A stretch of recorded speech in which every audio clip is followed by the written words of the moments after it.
नरखेड येथील तेली पंच कमिटीजवळ सचिन कटारे यांच्या घराला शॉर्ट सर्किटमुळे आग लागली. वरच्या मजल्यावर AC असल्याकारणाने आगीने आणखीच जोर पकडला. लवकरच अग्निशामक दलाला कॉल करण्यात आला आणि अग्निशामक दलाची गाडी त्या ठिकाणी पोहोचली आणि आग विझवण्यास मदत झाली. परंतु या आगीमध्ये आग विझवताना त्यांच्याच परिवारातील एक व्यक्ती मुरली कटारे हा जवळपास 30 ते 40% या आगीमध्ये भाजला गेला.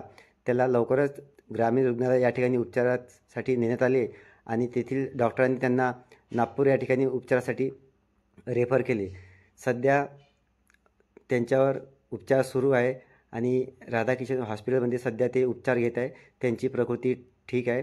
मात्र या आगीमुळे सचिन कटारे यांच्या घराचं मोठं नुकसान झालेलं आहे आणि ही आग विझवण्यासाठी गावातील संपूर्ण लोक या ठिकाणी जमलेले होते आणि प्रत्येक ठिकाणी एकच आरडाओरड होता की आग कशामुळे लागली आणि ही आग दुसऱ्या मजल्यावर लागले असल्याकारणानं आग विझवण्यास थोडा त्रास तेथील लोकांना होत होता. मात्र